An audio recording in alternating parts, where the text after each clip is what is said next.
ちょっと口頭で自己紹介から始めさせていただきます。改めまして、ミヤと申します。普段はバックエンド側に従事しており、直近はゴーファー道場など、ちょっとアクティブに参加しております。で、今回のテーマがですね、Go について学ぶにあたり、えーどうやら、非同期処理がいいぞということで、初心者ベースで一緒に見ていけたらなという回になっております。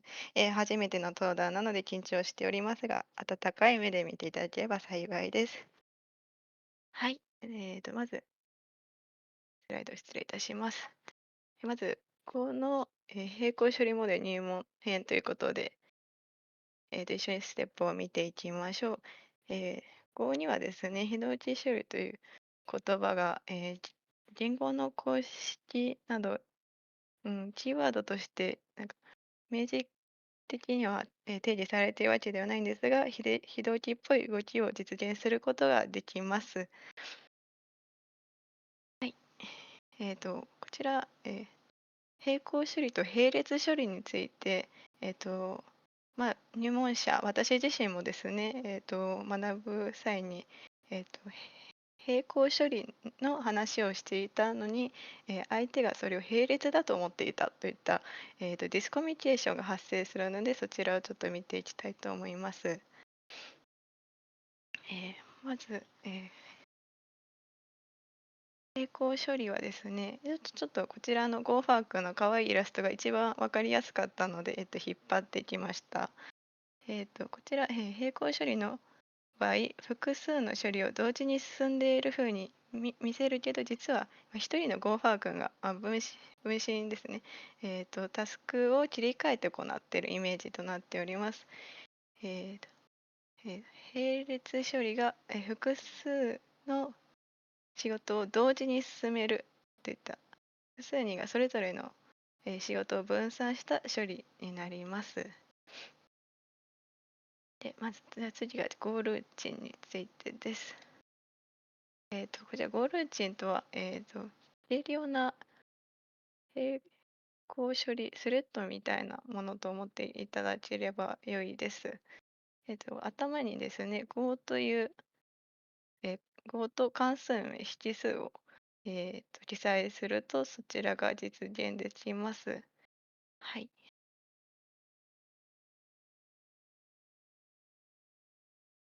続いてチャンネルに行きます。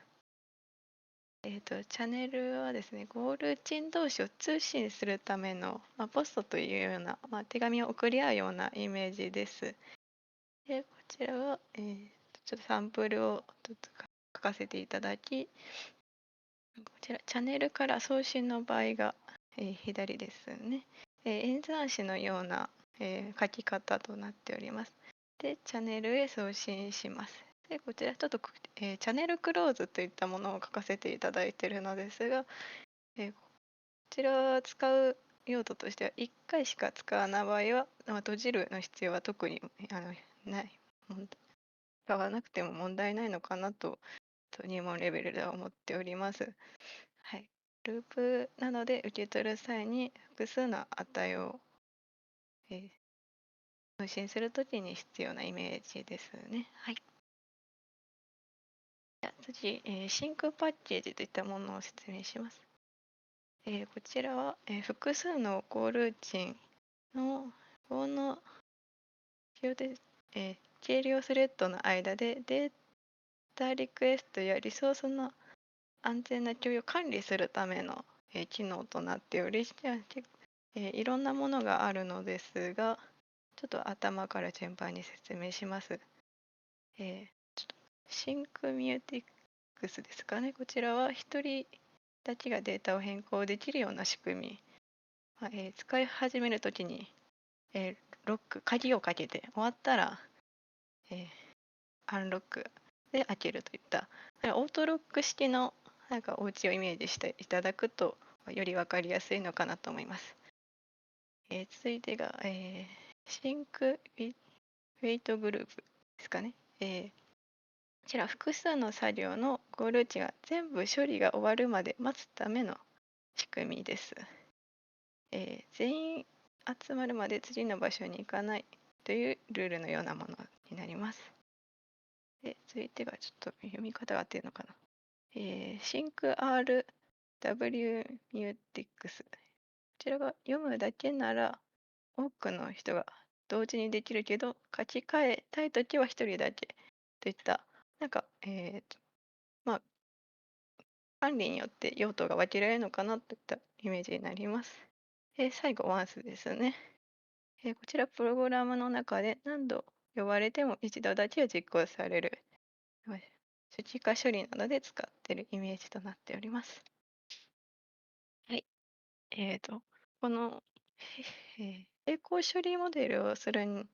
にあたってですね、ちょっと、えーデフォルトというものがありまして、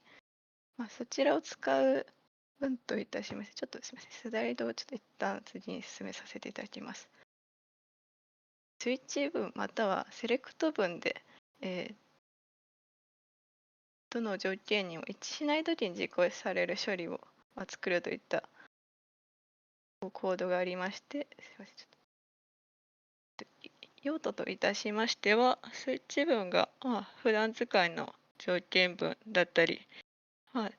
デフォルトがどれも一致しないときの処理で、分岐と値の比較がメインとなっており、セレクト文はですね、複数のチャンネルの操作ですね。でもこちらは Go で結構採用されているのかなと見受けられております。で、チャンネル操作の待機だったり、こちら、実現したい、今お話ししている非同期処理だったり、どのチャンネルを準備できないときの処理、チャンネルの監視だったり、非同期処理、タイムアウトの処理が、メインとなっております。はい。ちょっとサンプルとして貼らせていただきました。こちらがですね、スイッチ部の場合が、変数から赤の場合が赤ですと表示、変数がブルー、青の場合に青ですと表示をいたしまして、この、どこにも赤でも青でも一致しないよとなった場合にデフォルトを使う。で、その他の色ですという、こちら多分皆さんご存知かと思われます分岐処理となっております。はい。で、セレクト文がですね、こちら、メッセージをチャンネルから、えー送信できた場合に実行される。で、メッセージにその値を代入し出力するといった、先ほど説明した手紙を送るようなイメージとなっております。で、デフォルトで、チャンネルに値を送られず送信できないブロックされる場合ですね。ここが、デフォルトが実行されて、セレクト文はブロックせず、同時にデフォルトに進むといった状態なので、何も届いていませんよといった処理ができる。こちら、デフォルトとスイッチ文、またセレクト文で使われるような、サンプルになっております。はい。最後ですね、サンプルコードといたしまして、Go では、この The Go プレイグラウンドといったサイトがありまして、サイト上で、コードをコンパイル、実行できるウェブサイトサービスです。ちょっとこちら、後ほど概要に、リンクを貼らせていただきますので、ちょっとサンプルを動かしてみたいなといった方は、ちょっと触ってみてください。はい。じゃあ、本日の、私の発表を以上とさせていただきます。ご清聴ありがとうございました。